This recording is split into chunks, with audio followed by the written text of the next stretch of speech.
What's up, guys, and welcome back to another edition of Top of the Key. This is episode 6. I'm very excited about this episode because this, ladies and gentlemen, is an all-NBA episode. I love basketball. It's coming back next month. I'm very excited. And I have a very special guest today. We got Matt Zelenin in the house today. How's it going, Matt? I'm good, man. I'm living my dream. So I know Matt loves basketball. He loves the NBA. So this is the perfect episode to get him on. And we're going to start things off a little differently. Usually I end the episodes with hot takes. We're going to reel you guys in today. We're going to have hot takes all over the place. You won't see when they're coming. We're just going to throw them at you. So we're going to start off. Matt's going to give us his first hot take. All right. This is my first and really only hot take I've really developed yet. And I thought about it on the car ride home. So this is really hot. So I think Karl Anthony Towns will win an MVP in the next 5 years. In the next 5 years. Yep. Okay.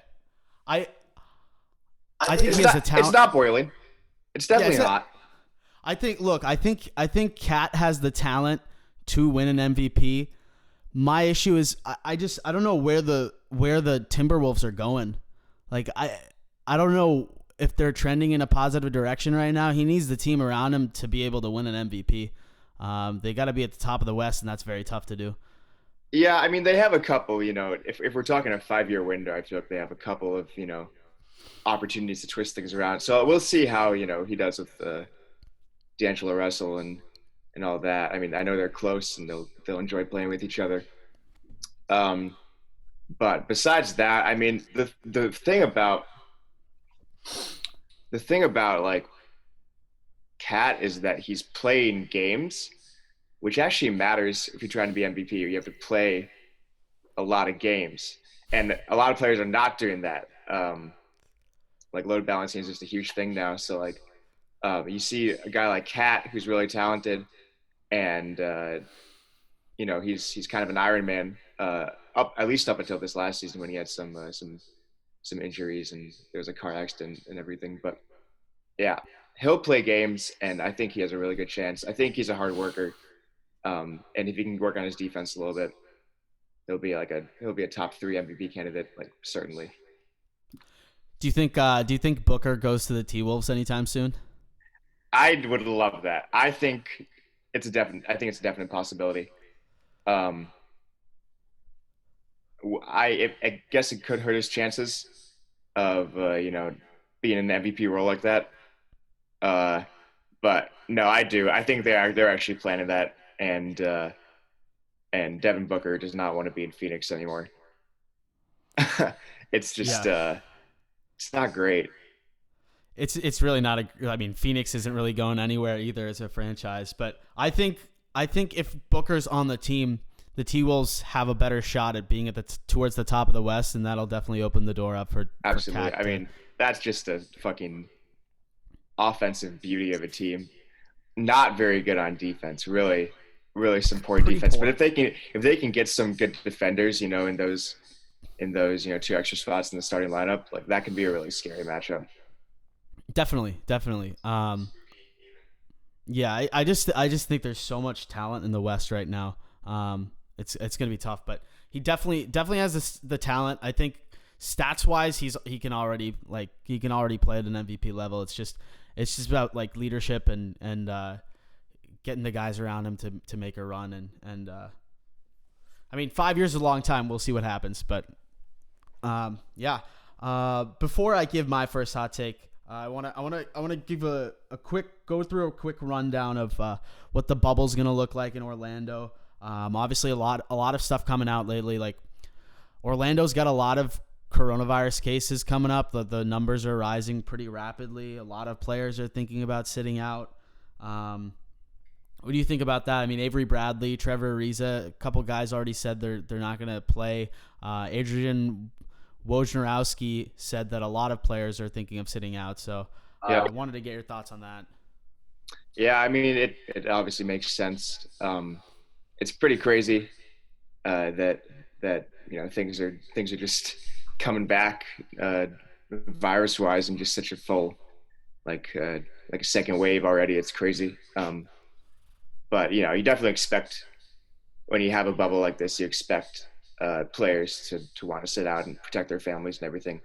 And when the NBA gives them, the leeway to do that, because that's what you have to do when you're in a situation like this. They're basically just saying, yeah, this is a really hard decision to make.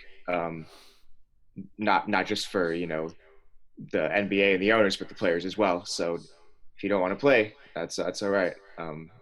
It's not going to hurt your contract in the long run. Um, but yeah, I mean, it's going to be a real test of how well they can maintain the social distancing rules and everything. Yeah. I mean, at the end of the day, we're in such a crazy situation right now that like the players should be able to decide what they want to do. Obviously, no one wants to contract the virus. They have to be away from their families for a long time. I mean, Willie Cauley-Stein is going to have a kid in July, so that's why he's sitting out. But, everyone has their own reasons.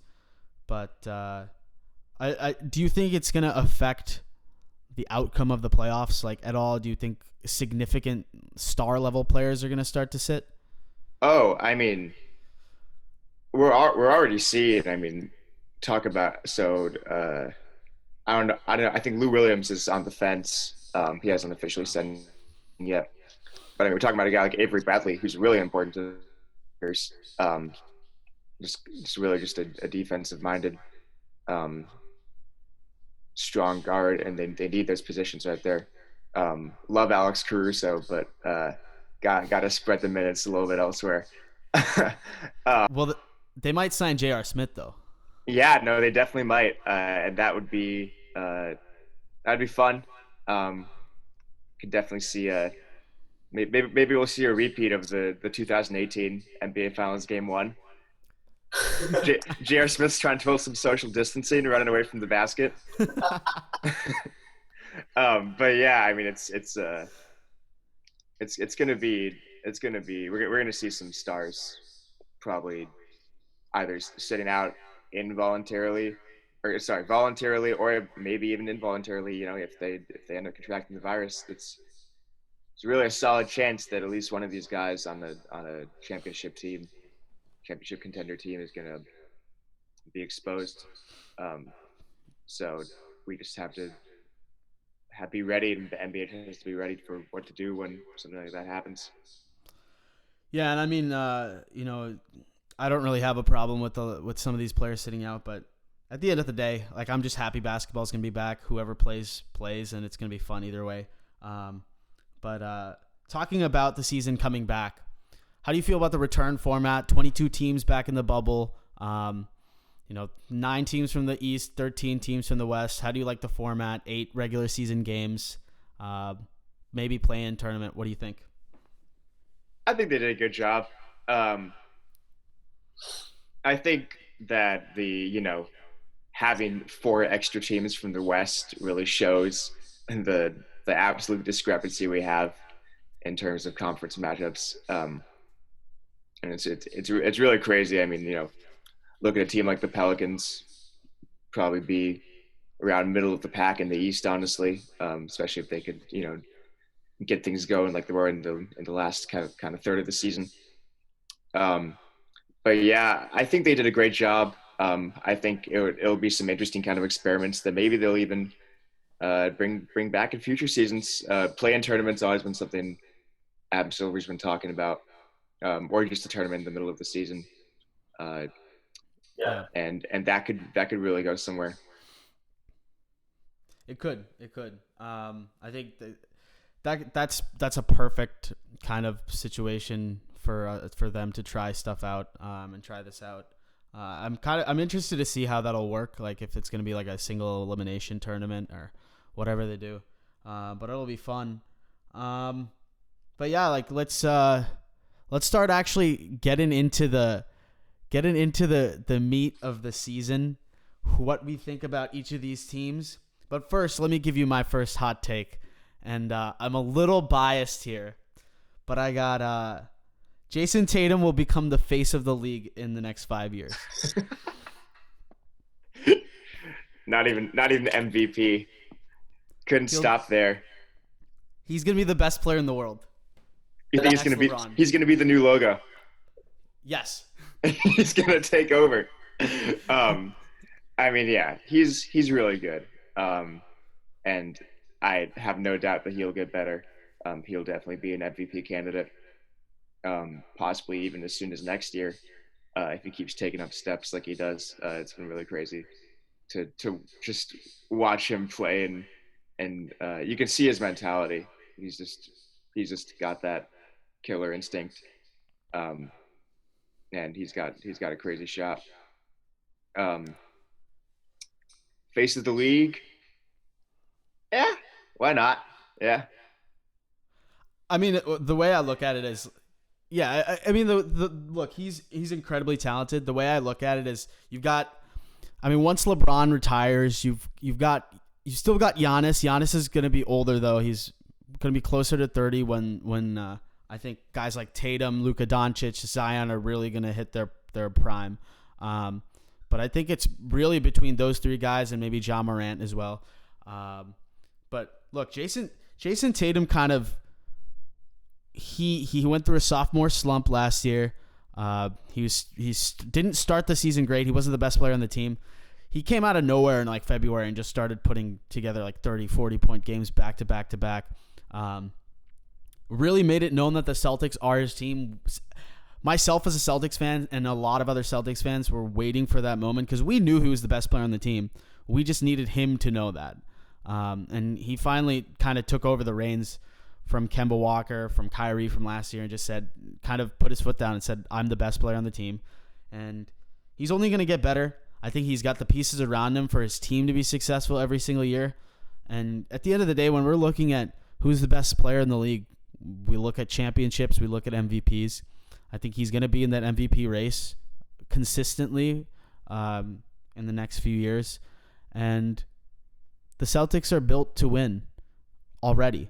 And teams like the Mavs and the Pelicans are going to get there with Doncic and Zion. You know, put the Grizzlies in there too, but the East is a lot easier.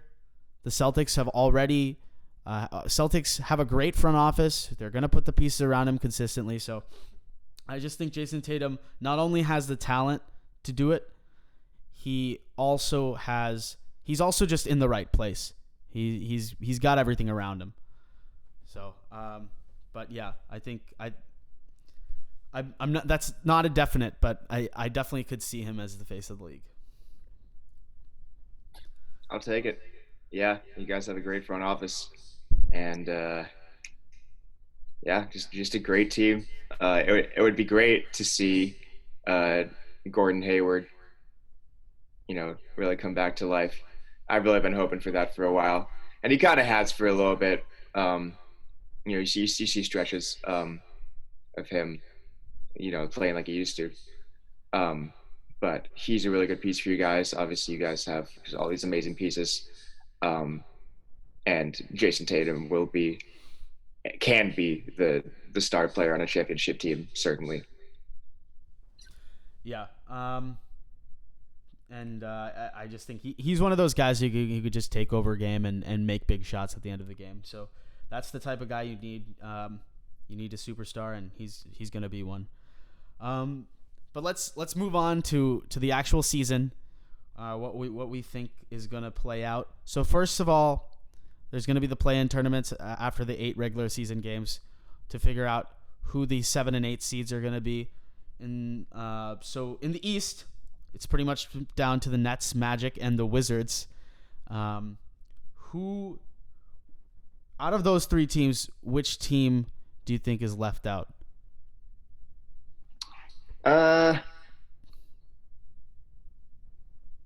Well, probably go with Magic.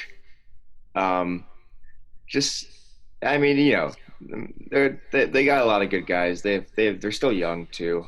Obviously, Aaron Gordon um, he's a really good player uh, in a lot of ways, and they have a lot of individual pieces that a lot of people kind of just don't seem to notice a lot of times. Evan Fournier is really good.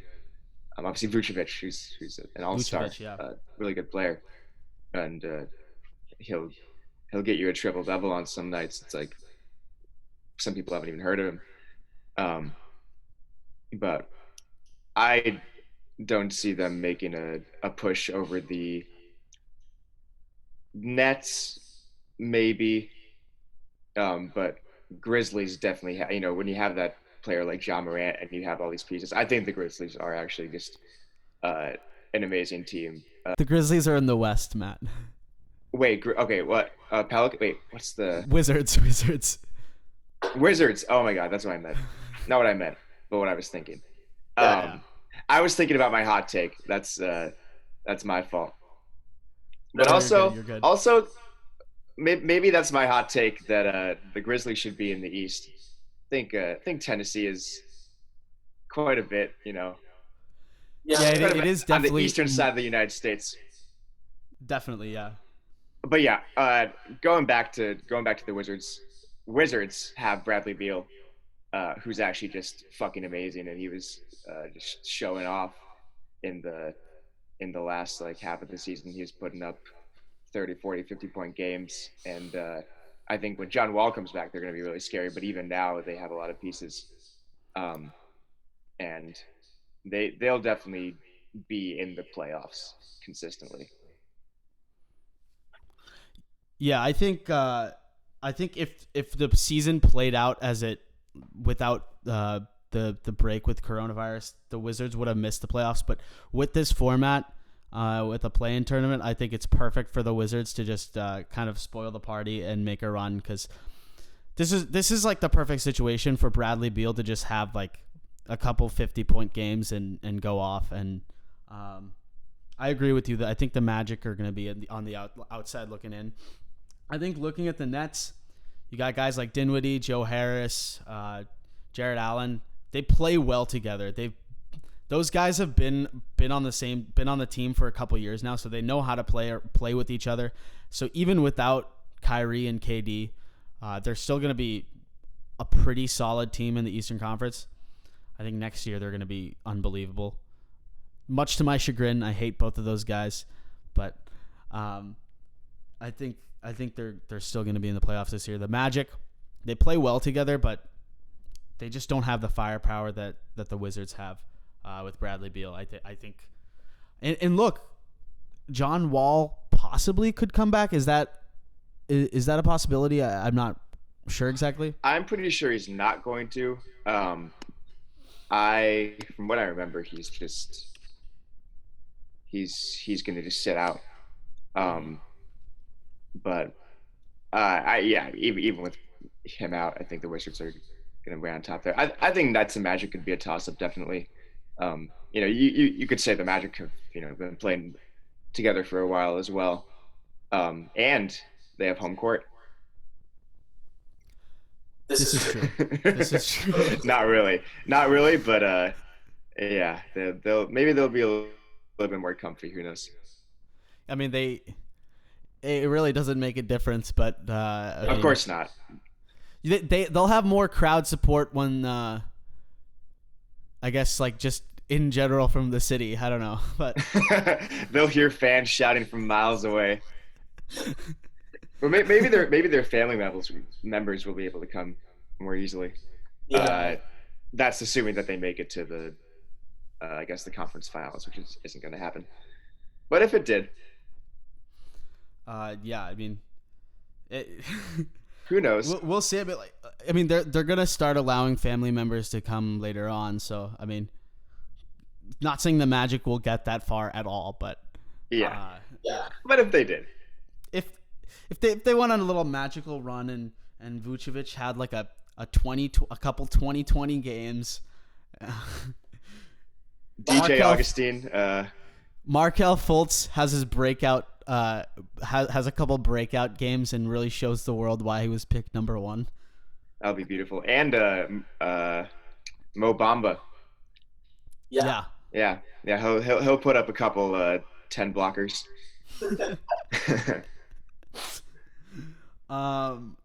So So we were gonna just dive into Matt's second hot take here, but I don't know if the Grizzlies should be in the Eastern Conference was your hot take, or if you want to say something else. Um, well, I mean, I guess this isn't really a hot take, but on the topic of conferences, um, I think 1 through 16 playoffs would be phenomenal. Um, Okay. yeah, I mean, I definitely see like the appeal of conferences, and it provides a little bit more like framework in terms of you know what teams you're going to be looking at playing during the season and playoffs. Um, but also, there's just a lot of I guess just a lot of travel during the season, and when you're looking at just like Western Conference, Eastern Conference, and the differences between them, and the fact that you have 13 teams coming from the West, um, it's just a whole kind of talent disparity. I think something needs to be done to kind of balance that out. Uh, could that be adding a team in Mexico City? Maybe. Uh, could it also be just kind of, I guess, getting rid of those conference boundaries or even just division boundaries? Because no one has ever talked about divisions um, Mhm. in person, to me at least. I can definitely say I didn't know they existed for the first year or so of my NBA fandom.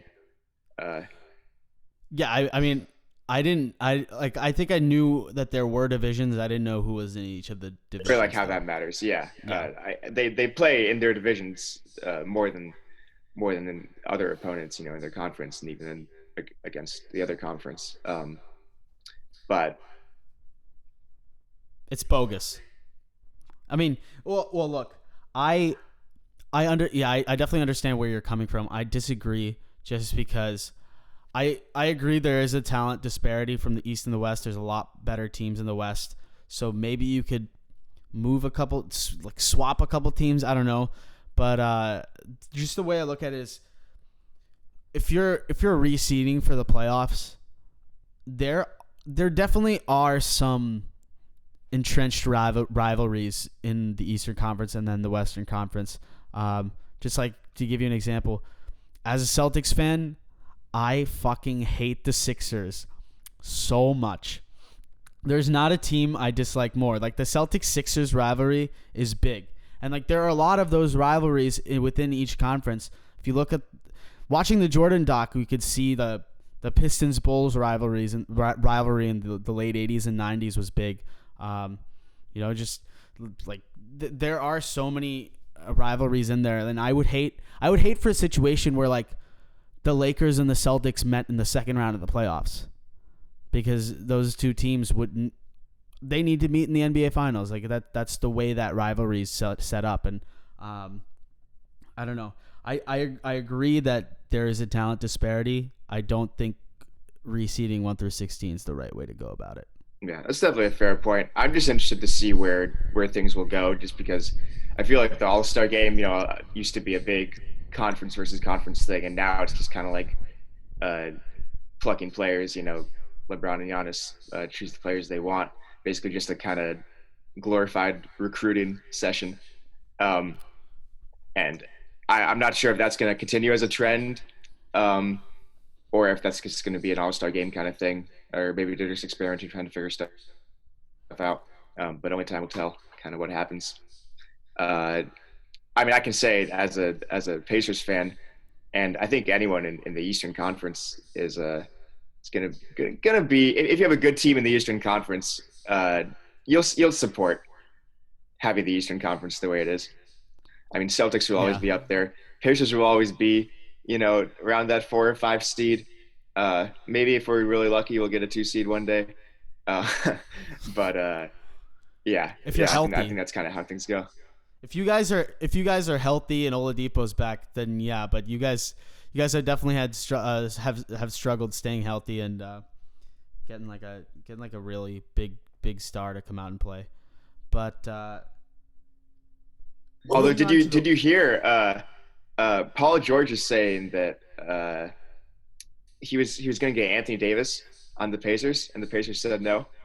You hear about this? What? I Yeah. didn't hear this. No. PG came out and said this recently. He's like, yeah, we were going to get one of the best power forwards in the game, and Pacers nixed it. I mean, I don't think the Pacers had enough assets at the time to pay for Anthony Davis. It would have been just obviously that's a great duo, but they wouldn't have been able to fill out the roster. Uh, Everyone else is saying that this is just not true. So yeah, it's an interesting story. It would have been great to see AD as a Pacer. Would have loved that, but No, I mean that would have been a monster team. That would have been a crazy. That's peak Paul George too. He's not the same player he was back then, but that would have been a crazy team. yeah. Moving to the West though, things get a little more interesting when we're talking about 7-8 seed. I mean the Mavericks pretty much have the 7 seed locked up, but looking at the 8 seed, we got the Grizzlies, the Trailblazers, Pelicans, and then we got the Kings, Spurs, and Suns. I don't really buy those 3 teams as much, but this is fun looking at this battle for who gets the 8. Yeah, I mean, I think Mavericks will definitely be in the playoffs. There's just no way they're not. They have like a record high offensive rating. It's literally insane. And yeah, I mean, just assuming all the players are playing, Mavs will definitely be in it. I'm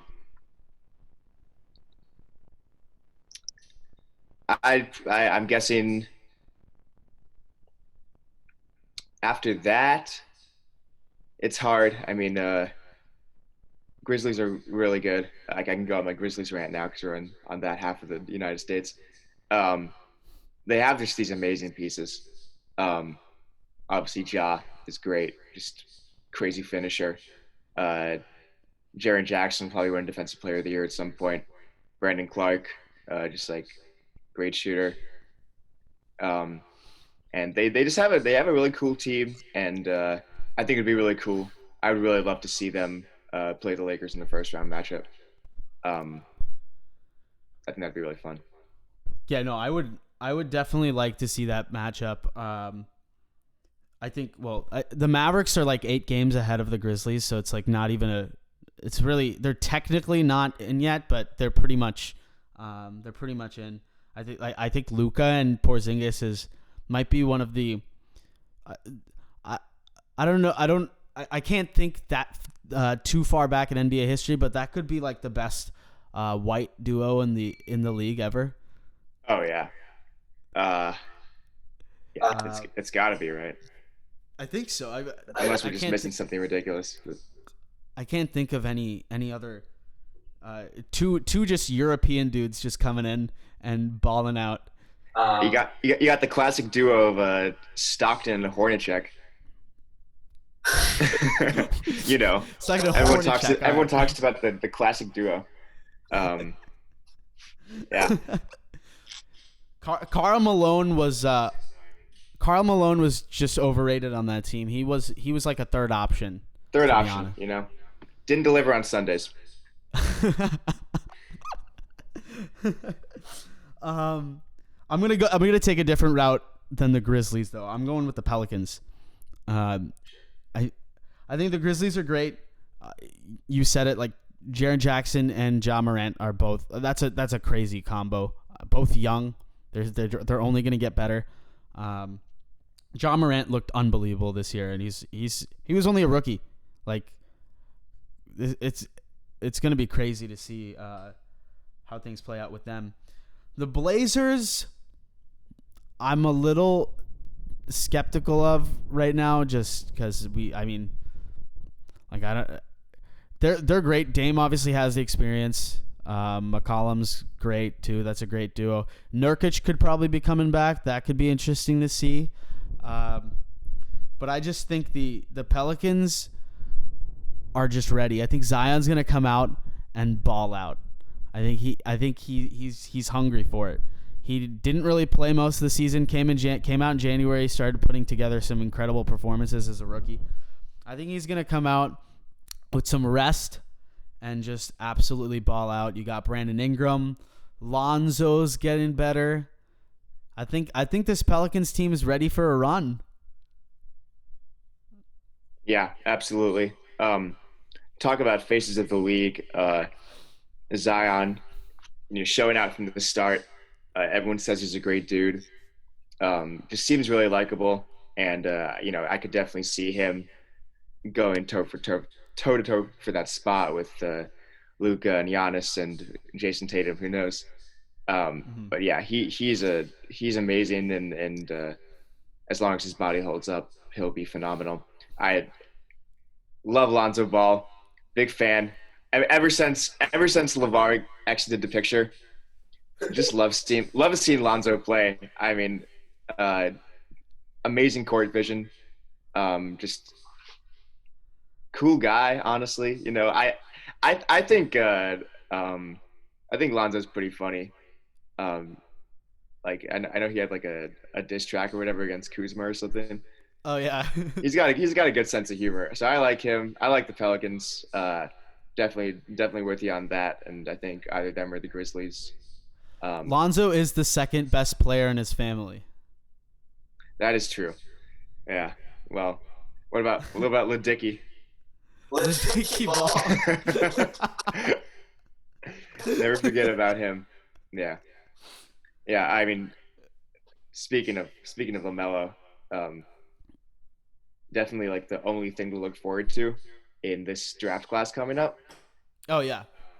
I've heard absolutely nothing else besides James Wiseman.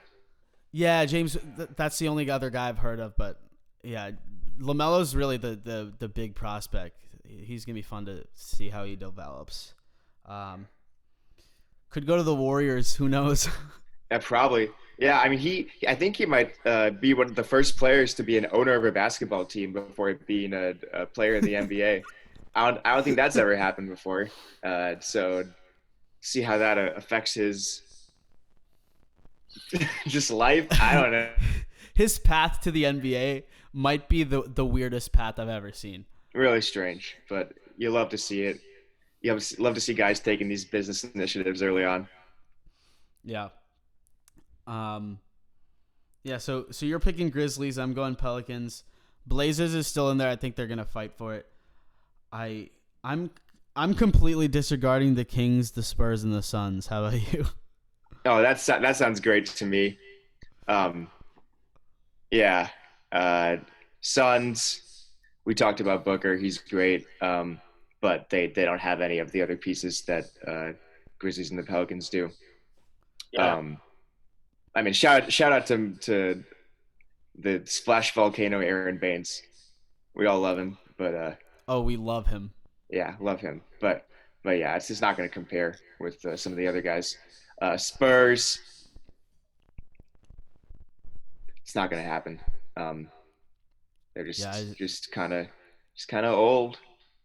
And yeah, I think they're a ways out if I remember correctly. And same with the Kings. I think the Kings are tied with the Pelicans record. Yeah, it's all pretty close. So I got the records here. The Grizzlies are 32-33. Blazers are 29-37. The Pelicans are 28-36. The Kings are also 28-36.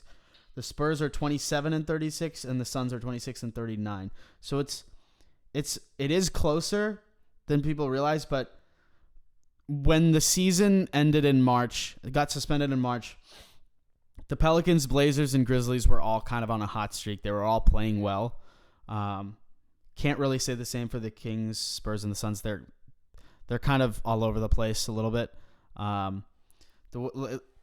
Look, I think the Kings have talent. They're all really young, but it's the Sacramento Kings, and the same tale is told every year. So I don't really trust that. The Spurs, it's old news. I think in the next few years we're gonna start to see the Spurs really like dive down to the bottom of the West. I think when you got Pop, you're still gonna like compete well, but DeMar DeRozan kind of I feel like DeMar DeRozan is on the down like a little bit. He's a guy who's I compare him to so I know you're not a massive football guy, but Sam Darnold, the quarterback of the Jets, he said he saw ghosts on the field when they were playing the Patriots defense. That's the kind of character I seen DeMar DeRozan ever since he got traded from the Raptors. It's like he just can't get out of his head a little bit. Yeah, I mean, I don't know if I feel that way about DeMar. I think that I mean, trust me, I don't think he's a guy you want as your number one option if you're trying to contend for any sort of like even conference finals. But he thrives in San Antonio because Pop lets him shoot the mid range, and he's really good at it. And their team is not just kind of some Maury ball like layups or threes kind of deal. They take shots and they run plays for him in the mid range, and he'll make those shots. I thought he was doing pretty well, just for himself. You know, I mean, not like he's gonna take your team anywhere, but he'll give you 20 a night, and he'll do it on reasonable efficiency. So, I mean, yeah, not saying he's gonna like carry them to even the playoffs this year, as they are pretty far out, and yeah, they're what they are. But I think DeMar DeRozan is a good guy and a good player. I think he could be a good second option on a winning team. I don't think he could, or a third option, but I don't think he can lead a team. We saw it in Toronto. It was kind of a mess when it got to the playoffs. You really feel for the guy though. You do. But yeah, I kind of just disregard those three teams. I think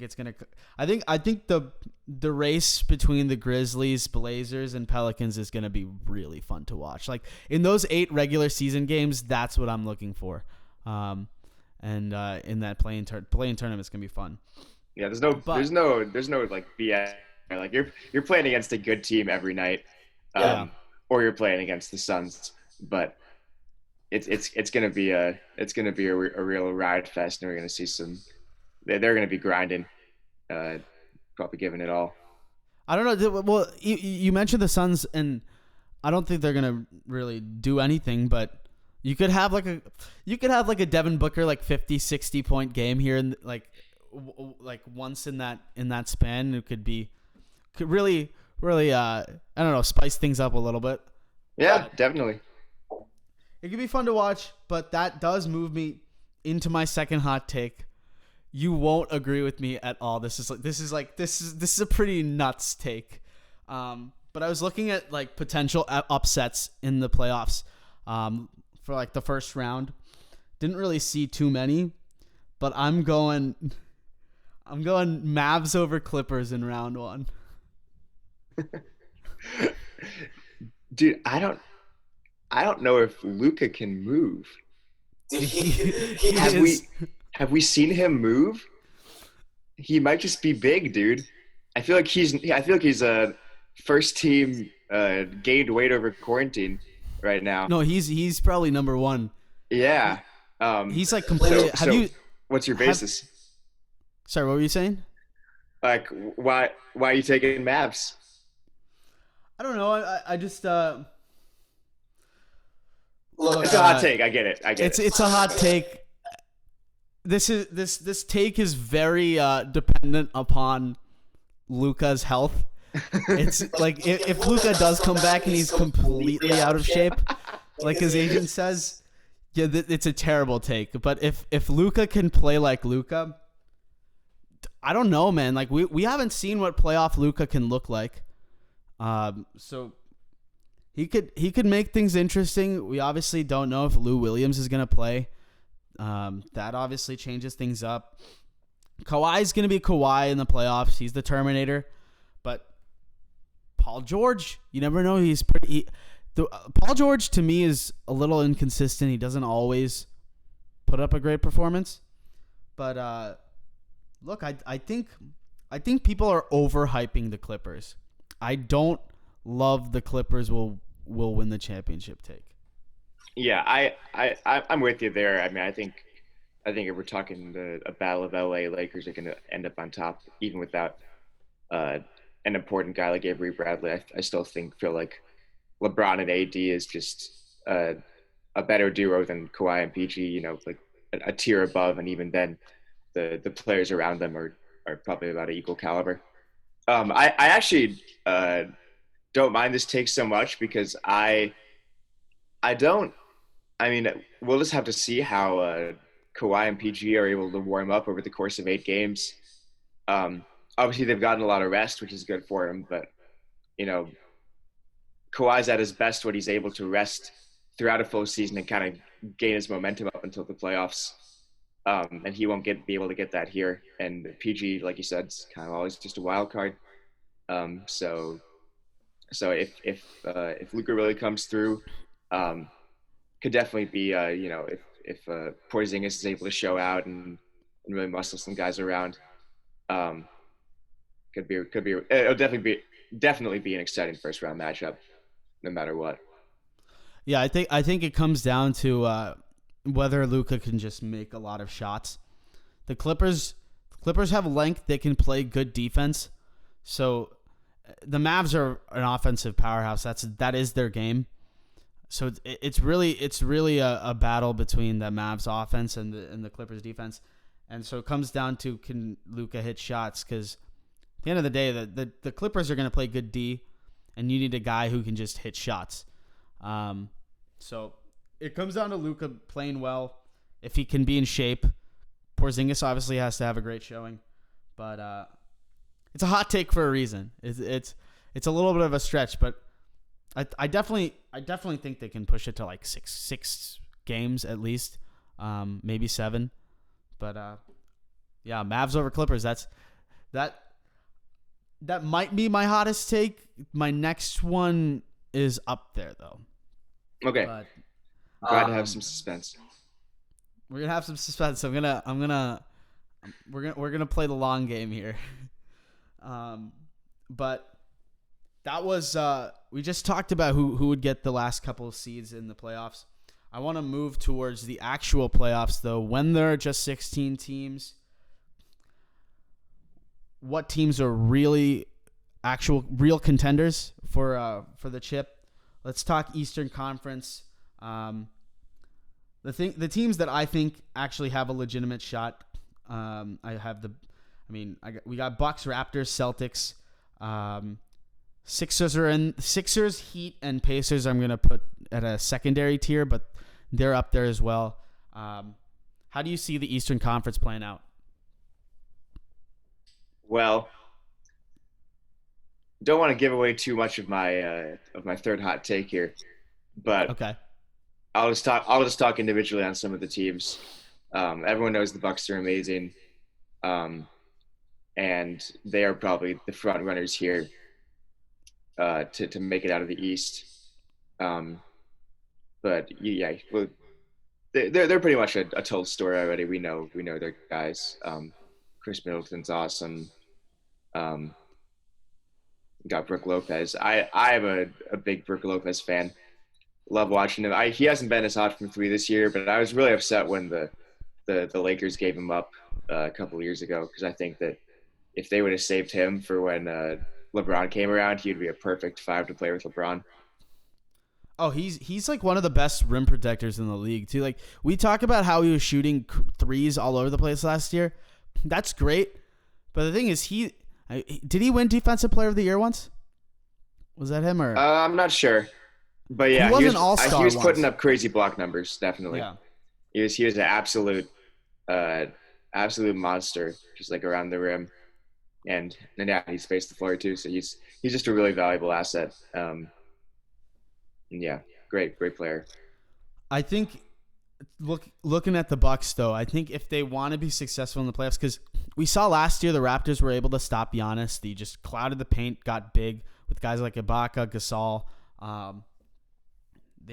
They kind of were able to stop Giannis, and that's where the problem of having only one superstar on your team kind of comes to fruition, just because you need a guy like Middleton to put up 25 to 30 points a game, I think, or at least 25 points a game in the playoffs in order for them to be successful. And Bledsoe needs to play great as well, because Giannis can't do it on his own. We're not. We've seen it over and over again. The NBA is not a league where you can just have one superstar and win. So I don't think the Bucks are there yet personally. I'll give my prediction in a little bit, but yeah, I just don't think the Bucks are quite ready yet with just Giannis. Right. Yeah, totally there with you. If Chris Middleton can pull some crazy stuff off, which he's been known to do, so I definitely don't deny it. But they definitely need that second guy. Um, but yeah, I mean, if we're talking teams that have, you know, options left and right, Raptors just have that bench, man. They just got everyone, and everyone's in. Everyone's like knows their role, and we really saw it come to fruition last year. It was awesome to see them just come together and place. I mean, this year it's been awesome to see them replace all of Kawhi's points and just distribute that load. Um, and they've done it super efficiently. Yeah, the Raptors are a fucking squad, man. They're one of the most complete teams in the league, because if you look at a playoff rotation where they have 8-9 guys, most teams will have 5 or 6 guys who can really contribute greatly and consistently do it on pretty much every game. The Raptors, everyone is doing something every game. So I mean, they're a complete team. The only thing that's stopping me from saying that they're gonna really just make that push for the title from the East is just the fact that Kawhi's gone now. You really need a guy to fill in that gap, and they've distributed well to be able to fill that hole. And Siakam's kind of stepped up as the best player on that team. The problem for me is Siakam isn't Kawhi. Playoff Siakam could be great, but I don't see him filling that hole yet. I think he's maybe still a year away from really doing that. I think you need a superstar caliber player to take the shot, take a shot at the end of the game. And I don't think Siakam's that guy who can take shots at the end of the game yet. We've seen some great stuff from him in the playoffs. Game 1 of Yeah. 2019 finals was absurd. He came out of didn't come out of nowhere, but in a sense he did come out of nowhere and just kind of go crazy. Had an amazing night. People were talking about it as he's going to be the Finals MVP after that game. So we've seen stretches from him where he will be able to do that on a semi-consistent basis in the near future.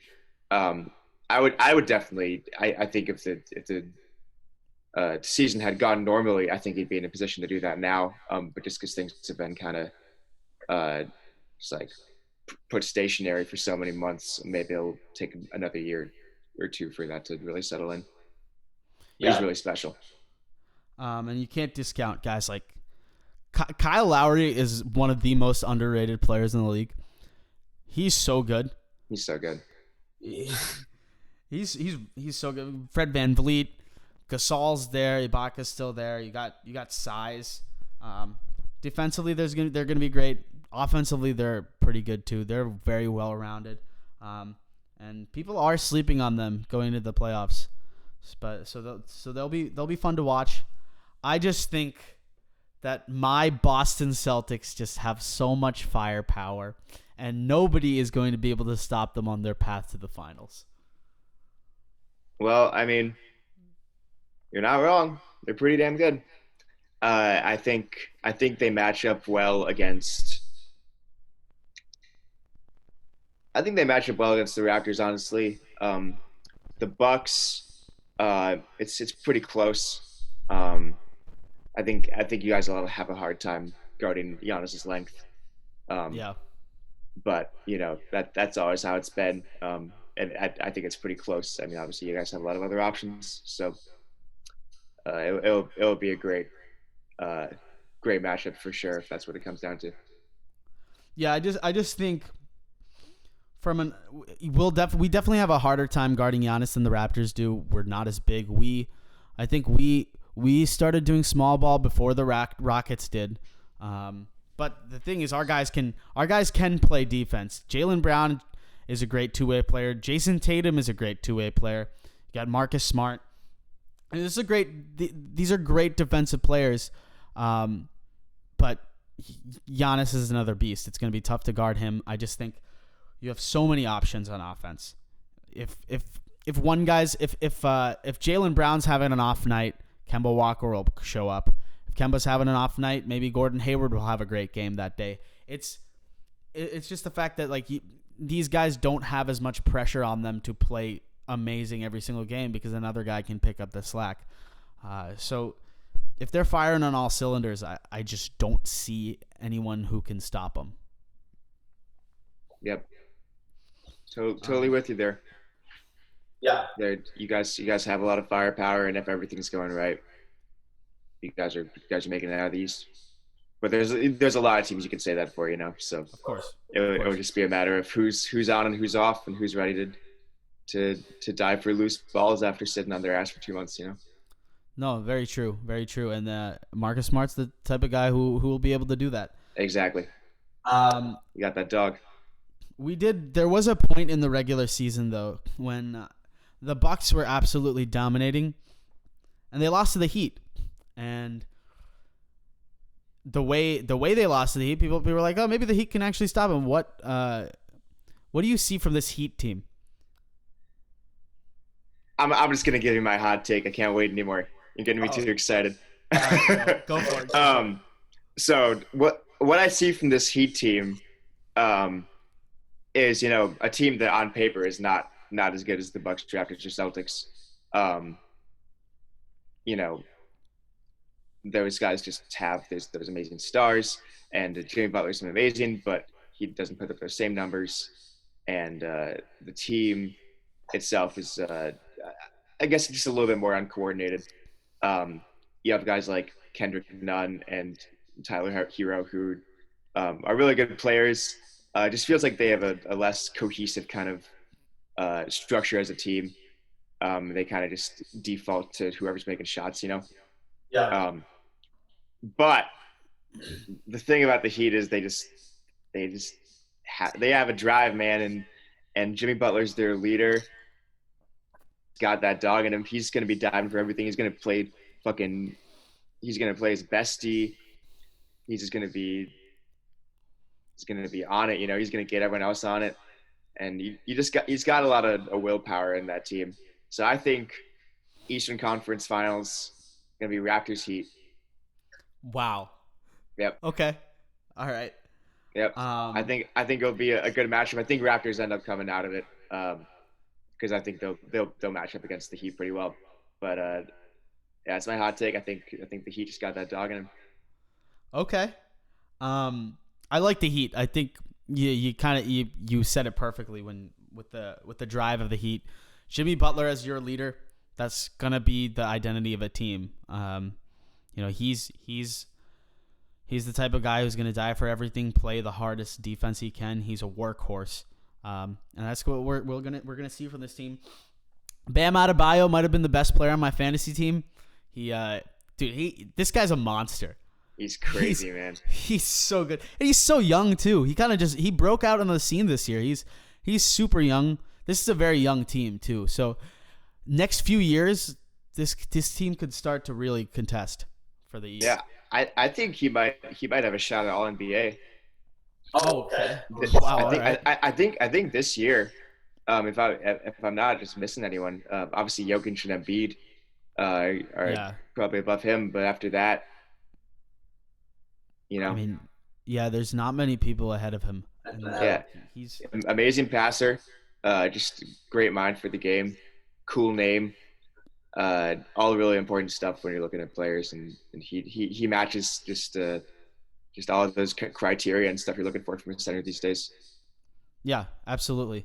They're gonna be a fun team to watch. I didn't watch too much of Heat basketball this year, but I'm really excited to see how they do in the playoffs. They'll probably match up with the Bucks in the second round, which will be really fun to see. But they'd have to get through the Pacers in the first round.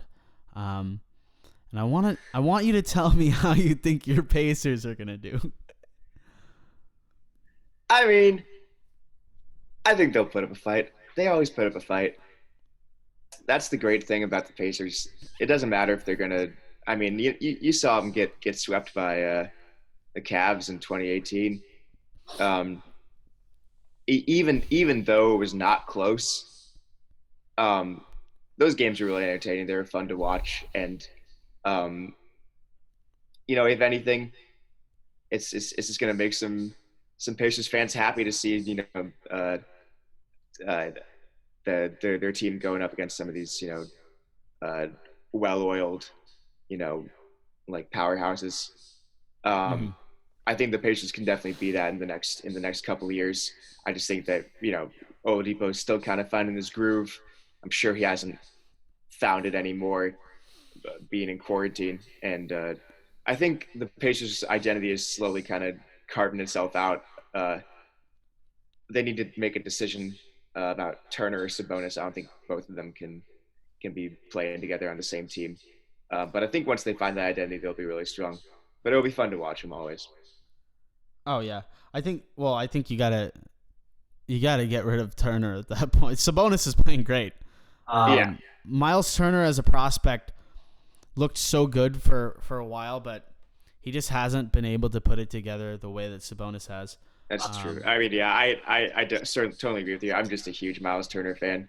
I really want him to be good, and there's no saying he can't be still. But uh, yeah, good centers from three always just kind of. I'm always rooting for him. So No, he's unbelievably talented, but I think looking at the future, they should lock in on Sabonis because he's been playing great. Sabonis is their guy. Once Vic comes back healthy, you could start making a run. They're well coached and they play hard. And at the end of the day, that's what you can ask for from the Pacers. You're not really going to get much more than that. But yeah, I think they could give the Heat a run for their money. I would not put it past the Pacers to win that series. yeah, I mean anything's possible. I think the Heat are just a better version of the Pacers at this point. Mm-hmm. They have more pieces that are more healthy. Um, but Pacers can make it happen. I'm always there for Sabonis putting up a triple double. I would love to see Oladipo shine, and uh, Holiday brothers. I got Cool. to see Aaron Holiday in person back in a game about a year ago or so. Um, great. Just like a really really fast, good player.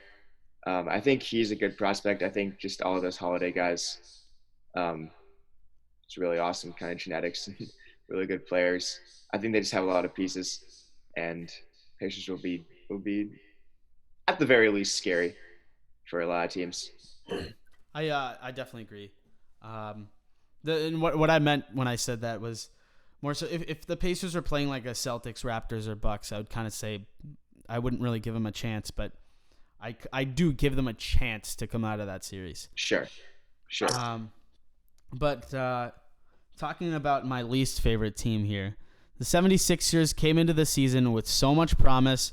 Everyone's talking about how they're going to go to the finals. They got Horford. They're a very big team. Things haven't gone as quite as planned. But they still got talent, but they haven't been able to put the pieces together. What do you think about the Sixers going to the playoffs this year? So who are they matched up with right now? They'd be matched up with the Celtics. Yeah, I mean, you guys will win that. I don't think there's really a question. I think that's an insane first There's round a question. series, Don't get me wrong, but I mean, I just think that they they look so good on paper, but it just they can't run an offense without Embiid or Simmons running into each other, and then Horford's just kind of like this third kind of tower of just like it's just this black box of like, okay, well, what are you doing on the court? Especially with those other guys, like they just don't have a real cohesion. And I think when it comes to playoff time, that's gonna make a huge difference. They can't just have that play they run, at the Mhm. end of games. They're always just running into each other. Uh, that would be an easy Celtics win. Yeah, I don't know if I definitely think it might be one of the best first round series in the playoffs. I just think the Sixers will try and play well against us. They play well at home, and I just think the Celtics will overpower them. You kind of said it perfectly. The cohesion is just not there, and we've had all those questions about whether Simmons and Embiid can play together. I don't know if they can. Maybe it's time for one of them to move on. There's definitely serious talk about Brett Brown not coming back next season, and Oh yeah, and yeah. I mean, it makes total people think sense. that he should have been out this season. Yeah. Uh, yeah, I mean, if you're a Sixers GM, to I think is Elton Brand. Mhm. If I remember correctly, yeah, it is. I'm not sure. If you're Elton Brand, are you keeping Embiid or Simmons? If it were me, I would stick with Embiid. Solid choice. Um, yeah, Simmons just he should be shooting the ball. Doesn't matter how He bad it should. is. Like he just doesn't have that mentality. You can't get good if you don't shoot. If you don't try, he's not. You got to take some shots. Yeah, it's Three is sad. greater than He two. he's so good. He's so good. He is. He is. It's just that Embiid, if Simmons can start shooting the ball and hit them consistently, I think he's the type of guy who can shoot the ball well if he starts trying to, even if you get like 2 threes a game out of him, that's good enough. It's good enough. It shouldn't even Uh, have to be said. It's so funny that that's like one of the prime like storylines of the Sixers is that we have this guy who's just a phenomenal like generational NBA player, just like crazy like genetic freak, and that he just like refuses to work on his game in like an actual game setting. It's unreal. Yeah. Um.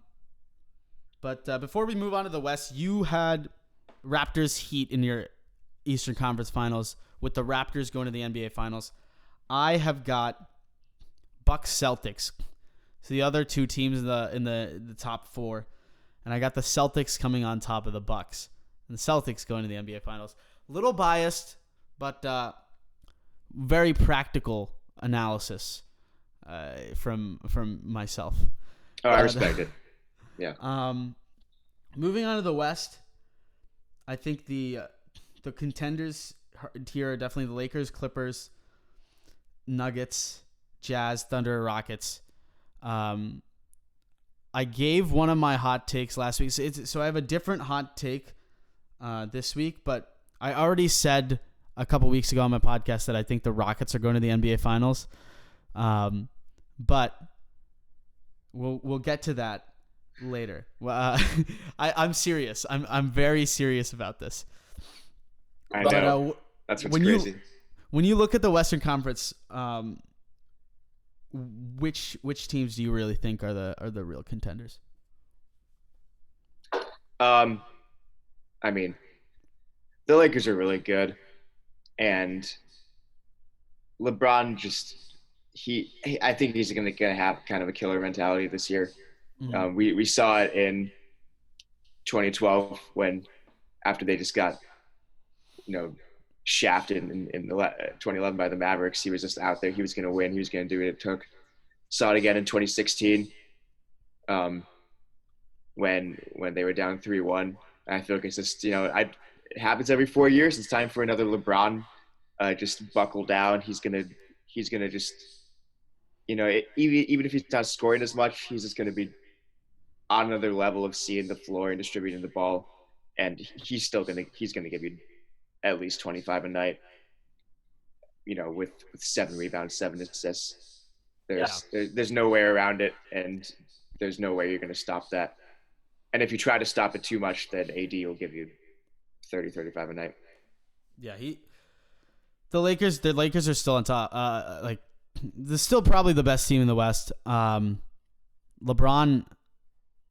Yeah, no, I completely and I completely agree with you. I think LeBron has the best talent on his team that he's had in a very long time.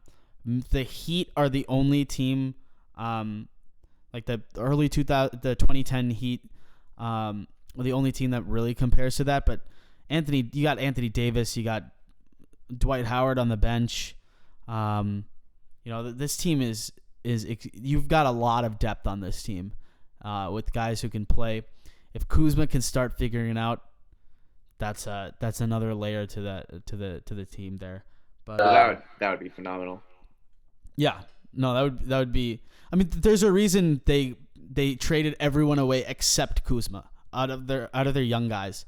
They kept Kuzma for a reason because he was balling out. So if he can start doing that again, I don't think any team can stop the Lakers.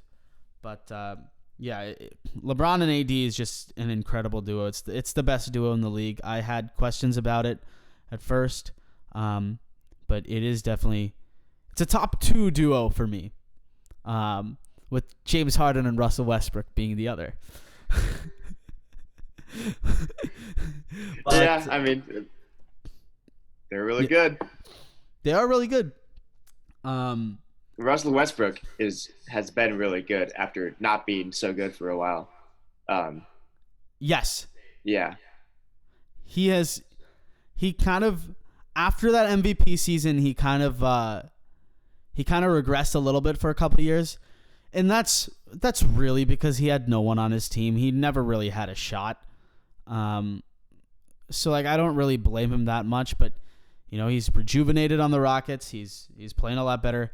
My third hot take is about Russell Westbrook, and I will get to it soon. But let's go to the Clippers. We're talking Battle of LA. Lakers are great. Clippers, you got another great duo, Kawhi, Paul George. You got a lot of depth, Lou Williams, Montrezl Harrell. Where do you see this team going in the playoffs? Well, let me just look at the standings right now. So they're playing. They're playing Mavericks first round. Yes. All right. Well, for the sake of this demonstration, let's assume that the Clips beat the Mavs. Yes. Yeah. Obviously, we'd love to see Luka pull it off, but if they make it past the first round, which I think they probably will, going against. I mean, I think they'll beat Denver. They're just I think they're too fast for Jokic. Despite his new body, which everyone's been talking about, he's been looking skinnier. But I think that with that, you need some time to kind of settle in. I think Jokic might actually struggle a little bit, just because he hasn't gotten a lot of experience playing in like a skinnier frame yet. He also has the coronavirus. Oh, are you serious? Yeah, Jokic has the coronavirus. Well, he could still play. Yeah, I mean, I'm just saying it could have some sort of an effect when he gets back. Oh yeah, probably. Yeah. Well, that shit makes you weak, I guess. I mean, I think. Yeah. Well, hopefully he recovers from that soon. But yeah, assuming he's around, and even if he's feeling healthy from that, I think it'll be an exercise and kind of just getting used to his body, because he did lose a lot of weight. I think the scariest matchup for the Clippers, probably the Rockets. Yeah. The Rockets kind of do a lot of what the Clippers do, but better, or just more intensely, I should say. So if anyone's going to give the Clippers a run for their money, apart from the Lakers, it'll probably be the Rockets. Yeah, I think the Clippers are great. Don't get me wrong. I want to pump the brakes just a little bit on them. They've been hyped a lot in the regular season, but they haven't won a lot of those big games that they played against the other juggernauts of the Western Conference. Like a lot of the games I've seen them play against the Lakers and the Rockets, they have won a couple against the Lakers, but I don't like the Clippers, to be honest with you. I'm not a huge fan of Kawhi Leonard. I'm not a huge fan of the load management. So I'm actively rooting against them. I think they're great. I definitely agree the Rockets play very similar to them. I think the Rockets just can shoot better from three, and they shoot more. And 3 is better than 2. So Yep. if the Rockets can shoot efficiently, I think they have a very good shot of getting over the Clippers. When you talk about the Nuggets, though, look, Jokic, skinny Jokic could be a force to be reckoned with. Obviously, there are question marks around him having the coronavirus. We hope that he comes back healthy and can ball out for the Nuggets. They're a young team. They have a lot of depth, but they just don't have the amount of firepower that I think can win a 7-game series against the Rockets, Clippers, and the Lake. Look, the Nuggets have probably the toughest path to the finals. They'd have to go through the Rockets, then the Clippers, then the Lakers. That's really tough, and I don't really see them to being able to do that. There's no way. Yeah. I mean, when you have a centerpiece like that, who is a center, you're not going to match up against. I mean, you can definitely pull one of those matchups off, but you're not going to win all 3. There's just no way. Yeah. But I'm very interested to see how the Jazz play.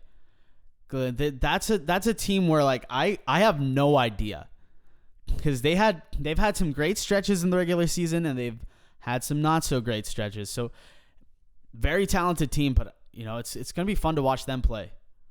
Yeah, I mean, I guess the one thing we can say for the Jazz is that we don't have to worry about their star players getting coronavirus. They were some of the first in the NBA to have it, so there's no questions about them. And I mean, obviously, like, jokes aside, like that is a really serious fear of a lot of teams that their star player is going to get coronavirus, and we'll just see what happens with them.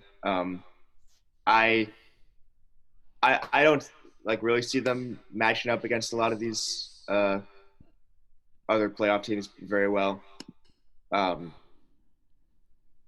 because I mean, in the same vein as Jokic, Gobert is just a slower center, defense oriented, obviously very good defensively, but if you're moving too fast in transition, it's not going to do so much for you. Yeah.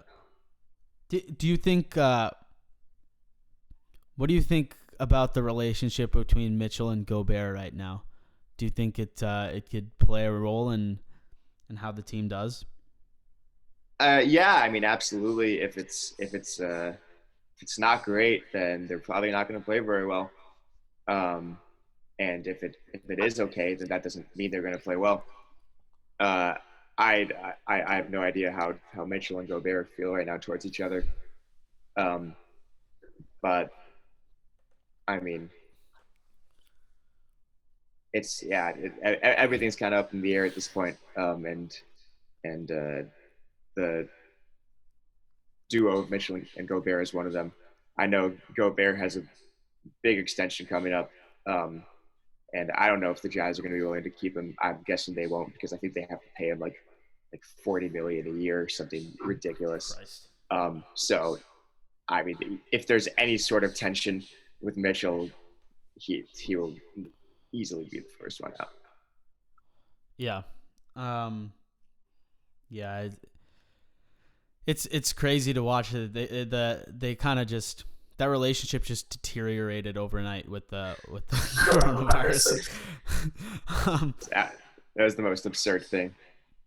Yeah, it's a little comical, but it's also, that's a great duo, and Yeah.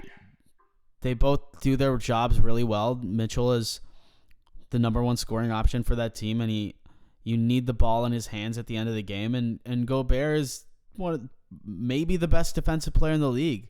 So Yeah. I mean, Jazz are a very defense-oriented team. I think you need someone like Bogdanovich or Conley, or I'm gonna put Ingles in there, but Ingles is just kind of just their catch and shoot type of guy. But you need like a guy like Bogdanovich or Conley to have great playoff performances in order for you to win. Yeah, I'm pretty sure Bogdanovich is out for the season. Oh, is he? Okay. No, I think he just had an injury, nothing virus. I remember seeing that. Yeah. So Yeah, Makes it even tougher. it's got to be Conley, and the odds aren't looking good for a big Conley game right now. Conley has not played well this season. Yeah, But they'll have to get through the Thunder in the first round. Thunder or the Rockets, they both have the same record at 40-24. But the Thunder have been maybe the biggest surprise for me this season. One of the biggest surprises. They've been playing well. Younger guys on that team. Chris Paul's been kind of taking that great leadership role and running that team pretty well. With Shai Gilgeous-Alexander playing well. You got Gallinari. I think Schroeder's on that team, right? yeah. Yeah, he's playing well too. I mean, you got a lot of young guys playing well, and with a guy like Chris Paul leading you, you're gonna play well. And they've surpassed my expectations greatly. I did not see them as a 5 seed at all. Nothing close to that. Oh, I don't think anybody did. Yeah, what they did was really, really out of the water, and obviously they have a lot of draft picks coming up in the next 5 years. So they're not going anywhere. If they're a 5 seed now, then I think Thunder fans have a lot to be excited for in the next coming years. Maybe not this draft, but future drafts, there are going to be some really amazing picks coming up. Well, look, the Thunder have always been great at drafting incredible players. It's about making it work after you draft the players that they've struggled with. Yeah. I mean, they were close. They had it all, and I mean they almost won the finals. It was in the cards. Obviously the Heat were unstoppable, but it's a shame they didn't win a chip together. If KD didn't leave, Durant. If KD didn't leave, I think they would have had a great shot. Absolutely. Yeah. Weak move, by the way. So, getting to the Rockets, we talked obviously a little bit about the Rockets, but I'm going to give you my last hot take here. Russell Westbrook will average 15 assists throughout the playoffs and the NBA Finals. And the Rockets will win the NBA championship over the Celtics in 7. That's steaming. I love it. I'm all here for it. Like that would be just a phenomenal basketball season, like playoffs to watch, and a phenomenal NBA Finals. Oh, and you didn't hear my my take last week. I got Russell will average 15 assists, but James Harden will average 40 points throughout the playoffs. A little bit of a stretch. I might drop that down to like 35. Okay. But yeah, I think both of them will just be insane throughout the play. Harden lost a lot of weight too. Really? Yes, he's like skinny. Interesting. And he's still built and all. Like he was in great shape before, but you know he's a little meaty, a little chunky, but he lost some weight. He looks really good. Yeah, I mean, I think with these guys losing weight in quarantine, it's obviously a great move if you're trying to like increase your longevity for the future. I just have a little bit of concern that they're not going to feel basketball the same way, you know, in their new frame. It might just take, you know, usually it takes, you know, half a season for them to really get in their groove. So I'm just could happen. That we see guys like Jokic and Harden underperform, or it could not, or they just keep going off. I'm sure Harden will decimate no matter what. Well, I mean, he's gonna be quicker. I think that's like if you take James Harden and make him quicker, like that's gonna be insanely tough to guard. Yeah, he was already pretty fast, so I mean that would be absolutely ridiculous if he can maintain his finishing and everything. Yeah. At a higher speed. Absolutely. So I gave you my NBA Finals prediction: Rockets over Celtics in 7. I had the Rockets over the Lakers in the Western Conference Finals.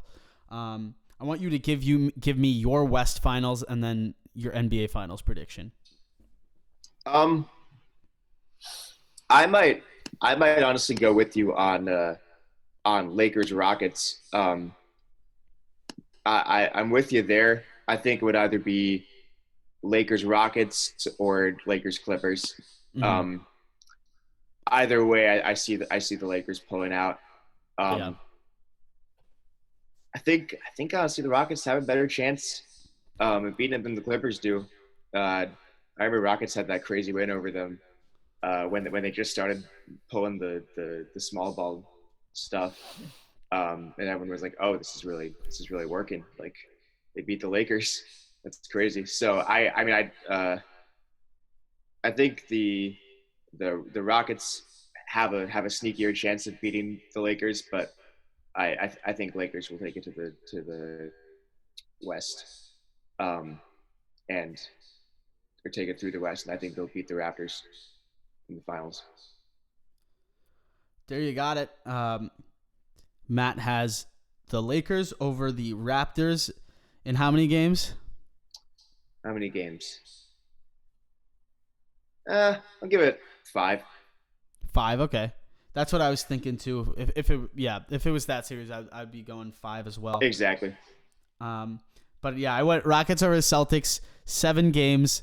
That would be my favorite series of all time. I'm a Celtics fan and I'm a pseudo Rockets fan. Rockets are my second favorite team because I love James Harden, and yeah, I would be okay with the Rockets beating the Celtics. Honestly, I would be so happy for James. I think that would be so cool to watch.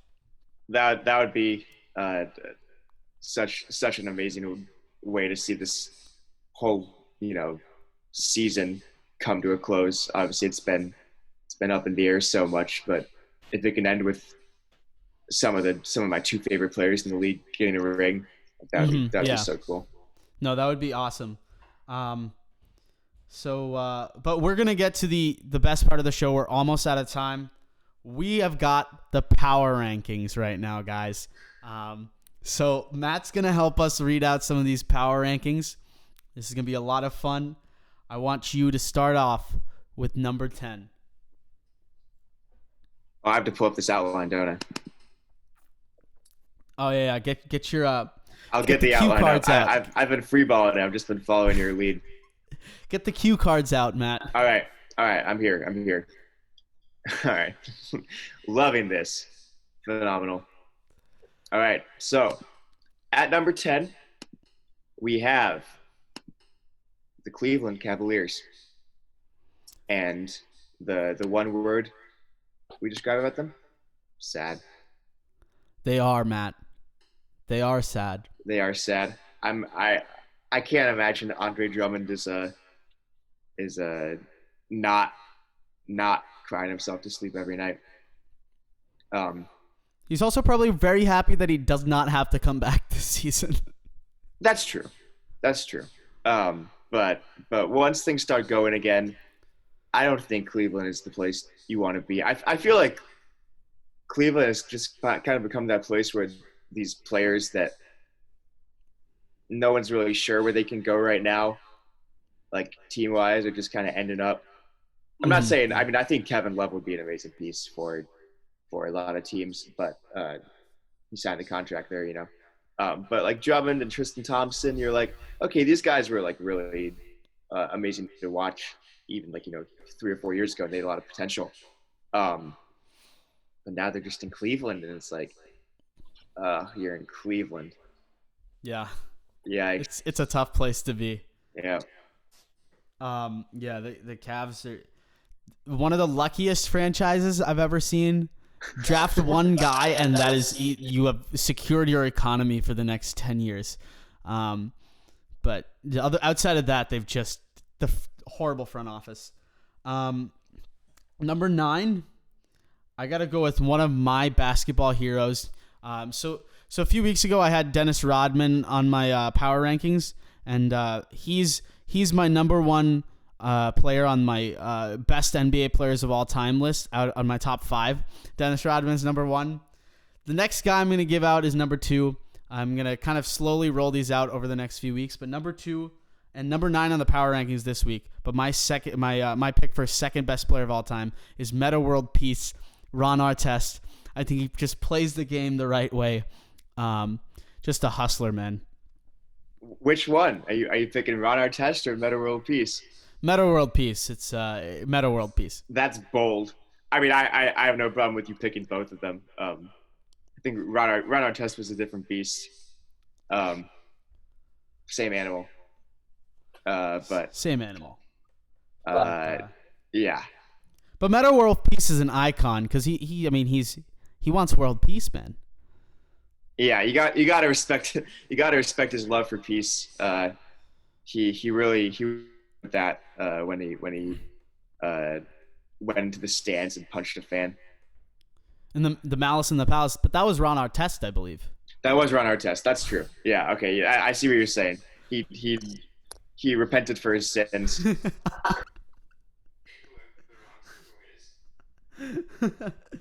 All right, give me number 8. Okay, I'll come in at number 8. Kind of taking a step away from basketball. This guy kind of reminds me of Porzingis for some reason. I think they just look a little bit similar. Mm-hmm. But yeah, number 8 we got Draco Malfoy. No one's favorite.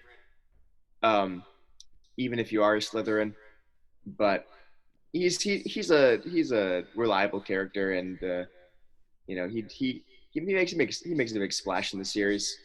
I think I don't know what's your take. Who's the Draco Malfoy of the NBA? Who's the Draco? Kevin Durant. Yeah, but, that's a good call. Good call, but look, the Draco Malfoy was the seeker for the Quidditch team for Slytherin, and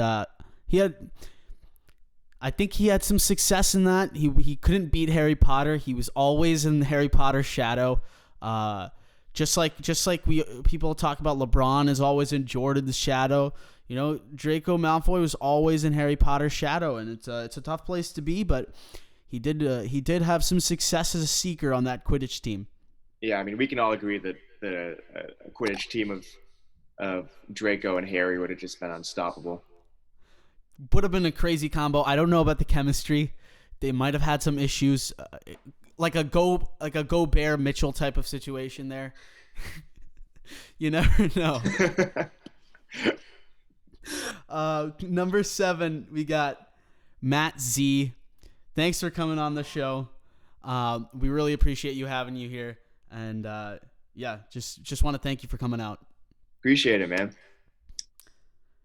Always happy to share some thoughts on basketball, especially when there's no basketball to talk about. We'll get there. We'll get there, and we'll have you back on the show once basketball starts up, and we'll have a great time. Well, that would be wonderful, because then I can actually give some context for all the shit I'm saying. Number 6. At number 6, we have and this one's interesting. I'm going to try to make some sense of it. Serbian COVID regulations. This is true. I'll explain. Yeah, sure.